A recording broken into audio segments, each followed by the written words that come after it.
Kira, after 15 years with Tech Vantage, we're changing your role, Marjorie Thompson said, trying to sound sympathetic. She sat across from me in a small conference room with Denise from HR. Both of them wore fake, professional smiles. The company is moving in a new direction, Denise added, pushing a folder toward me. Your work has been valuable, but we're merging research with product development. I took the folder but didn't open it. I already knew what was inside, a severance package with 2 weeks pay per year of service, 3 months of health insurance, and job counseling I didn't need. I understand, I said calmly. They looked relieved. They'd expected me to cry, argue, or beg. After all, I was a 55-year-old woman in an industry that preferred young talent. What they didn't know was that I had seen this coming weeks ago, ever since an email meant for someone else landed in my inbox. We need you to clear out your desk by Friday, Marjorie continued, feeling more confident now. Turn in your key card, laptop, and phone before you leave. Your team will be told this afternoon. My team, 6 brilliant engineers I had mentored, the same people who helped me create the algorithm that powered Tech Vantage's most important product. Of course, I said, standing up. Is there anything else? They exchanged glances, surprised by my reaction. Marjorie recovered first. That's all. Thank you for handling this professionally. As I walked back to my office, I passed a meeting room where the executive team was discussing quarterly earnings. Their CEO, Victor Lawson, was leading the discussion. Last year, he had taken credit for my work at a big industry event, barely mentioning me. I sat at my desk and pulled out my personal phone. I sent a single text, "It's happening. Friday is my last day." The reply came instantly, "Perfect. Contracts are ready. Dinner tonight to finalize details." I smiled. Today was Wednesday. Friday would be my last day at Tech Vantage. And Monday? Monday would be interesting. That night, I met Greg Sullivan, CEO of Precision Systems, Tech Vantage's biggest competitor. We met at an upscale restaurant, in a private section away from prying eyes. "They actually fired you," Greg said, shaking his head. "I figured they might, but letting go of the person who built their main technology, that's insane." Victor never really understood what I created, I said, sipping my water. He liked the flashy parts, how it looked and how it sold, but the real technology, that was just tech stuff to him. The irony was incredible. 3 months ago, I had discovered that Tech Vantage had never officially filed for a patent on my algorithm. When I asked, they promised to fix it, but something felt off. So, I checked the company's internal documents, and found their real plan. They wanted to claim my algorithm as company property without crediting me. They were planning to fire me before securing the patent, knowing that normally, anything created by an employee belongs to the company. What they didn't know was that I had already made improvements to the algorithm, big ones. These upgrades made it 43% more efficient, and I had worked on them outside of company time, using my own equipment. I had quietly filed for a patent in my own name last month, fully documented and legally airtight. Thanks to Greg's help, the patent was approved quickly. "Everything's done," Greg said, sliding a folder across the table. "Once you sign, Precision Systems will have exclusive rights to your patent. The press release goes out Monday, announcing you as our new Chief Innovation Officer." I looked over the contract, though I already knew the details: a 7-figure signing bonus, stock in the company, and royalties from anything using my algorithm. "What do you think Victor will do when he finds out?" Greg asked, grinning. "I'm more worried about my team," I admitted. "They don't deserve to be caught in this mess." "Already taken care of," Greg assured me. "We have job offers ready for all 6 of them, higher positions with better pay." I signed the papers and closed the folder. In one move, I had secured my future, protected my team, and made sure my work was finally recognized. "To new beginnings," Greg said, raising his glass. "And to knowing your own worth," I added, clinking my glass against his. Monday morning, I dressed in my new suit and stepped into a car sent by Precision Systems. It was my first day as Chief Innovation Officer. At 9:15 a.m., my phone buzzed. A message from my former team leader at Tech Vantage.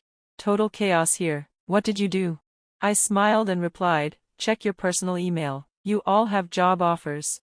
Meanwhile, across town, Tech Vantage's Monday meeting turned into a disaster. Their CEO, Victor, walked into the office to find the legal and finance teams waiting for him, looking panicked. They had just found out what had happened. By 9:30 a.m., their morning meeting turned into a full-blown crisis. Board members were calling in. Lawyers were scrambling to check my contract. At 10:45 a.m., I received an email from Victor. It was short and desperate.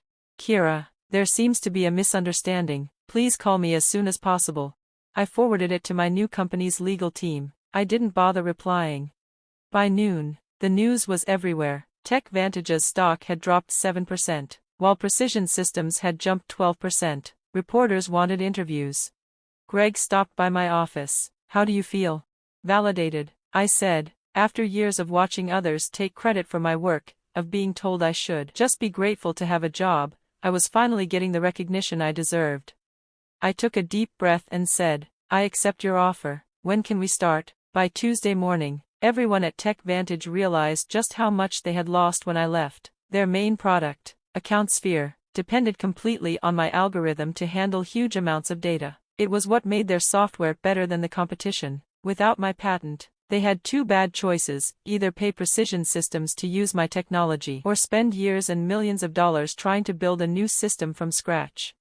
At 10 a.m., I got a text from Miguel, one of my closest colleagues at Tech Vantage. "Victor has called an emergency all-hands meeting for 2 p.m., he wrote. "Today's my last day here. The whole team is starting at Precision Systems on Monday. By the way, rumor is they're planning to sue you." I wasn't surprised. I forwarded Miguel's message to our legal team. Within minutes, they replied, "Let them try. Your documentation is airtight, logs, timestamps, records of your work on personal equipment, everything proves the algorithm is yours. We're fully prepared for this." Meanwhile, I was settling into my new job at Precision Systems, and it felt completely different from my old workplace. For the first time in years, I felt respected. When I spoke in meetings, people actually listened. No one tried to steal my ideas and pass them off as their own. My experience was seen as valuable, not as something that made me too old for tech. That afternoon, Greg, one of my new colleagues, walked into my office. "The engineering team is implementing the efficiency improvements you suggested," he told me. "Early testing shows a 51% performance boost, even better than we expected." I smiled. I had a few improvements I never shared with Tech Vantage. Once I found out they were planning to push me out, I saw no reason to give them my best work. Greg laughed. "Their loss, our gain." By the way, the first licensing inquiry came in this morning. Not from Tech Vantage yet, they're still in denial, but from Dataflow Systems. They don't want to get caught in the middle of all this.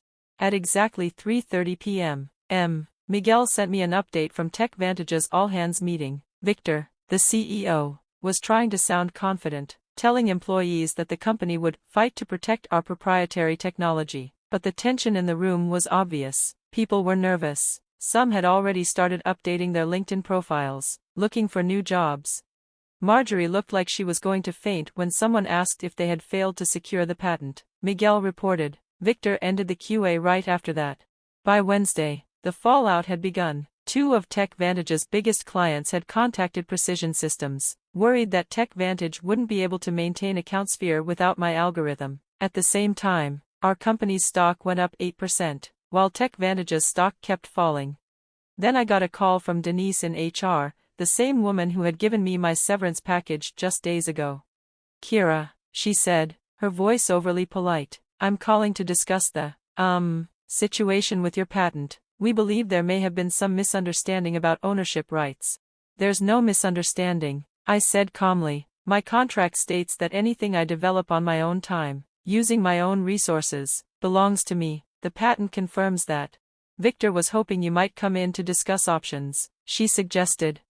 "Any discussions will have to go through Precision Systems' legal team now," I told her. "I'm sure they'd be happy to set up a meeting about licensing terms." There was a long pause before she sighed. "I'll pass that along."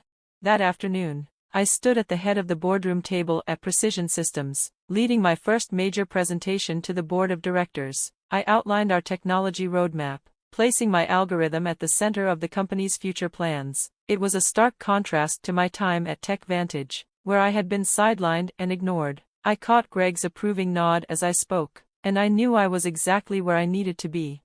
By Friday, just 1 week after I left Tech Vantage, the company was in full-blown crisis. Their stock had dropped 23%. Investors were panicking, and industry analysts were publishing headlines like "Can Tech Vantage survive the algorithm crisis?" and how one strategic mistake could destroy a tech giant. Through my industry contacts, I learned that Victor had finally admitted to his board that the situation was serious. Tech Vantage now had only two choices: license my algorithm from Precision Systems at a very high cost, or try to rebuild AccountSphere from scratch without using anything covered by my patent. They've started hiring a new development team, Miguel told me during our Friday video call. Victor claims they can recreate your algorithm in 6 months. I laughed. It took me 3 years to perfect that algorithm, and I knew the system inside and out. There's no way they can do it in 6 months. Exactly, Miguel agreed. Nobody believes their timeline, especially after our entire team resigned at once. The knowledge drain is too big to recover from. That afternoon, Tech Vantage's lawyers finally reached out to Precision Systems. They wanted to talk about licensing. Our legal team, sticking to the strategy we had planned, sent back a response that was technically fair but very costly, 3 times the industry standard licensing fee, plus a public acknowledgement that I was the original creator of the technology. They'll hate the acknowledgement more than the price, Greg said as we reviewed the response. Victor's ego won't let him admit he fired the person who built their most valuable technology. Then they'll have to rebuild, I said, and every day they spend trying to copy my work is another day we stay ahead. By Monday morning, 10 days after my unceremonious exit, I was in a conference room with my newly formed innovation team. It included Miguel and 5 other engineers who had followed me from Tech Vantage. The energy in the room was electric as we brainstormed the next evolution of my algorithm. "This is how meetings should be," said Anita, one of my former team members. "At Tech Vantage, we wasted so much time explaining basic concepts to executives who didn't listen anyway. That's the difference between being valued and being treated as replaceable," I replied. "Here, your expertise is actually appreciated." As we wrapped up the meeting, my assistant knocked on the door. "Jennings, there's been a major development. Tech Vantage's board just announced that Victor Lawson is stepping down immediately." The news spread fast. Within hours, tech blogs and business sites were reporting that the board had lost confidence in Victor's leadership. Marjorie was out, too, along with the head of legal. The company was scrambling to clean up the mess.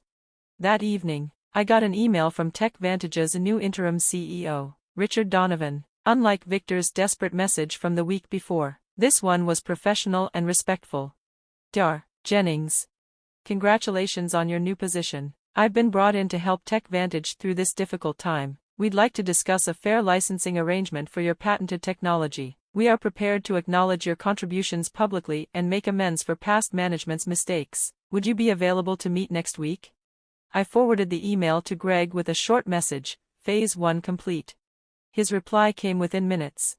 "Flawless execution. The board is thrilled. Looks like Tech Vantage is finally learning an expensive lesson about respecting innovation and innovators."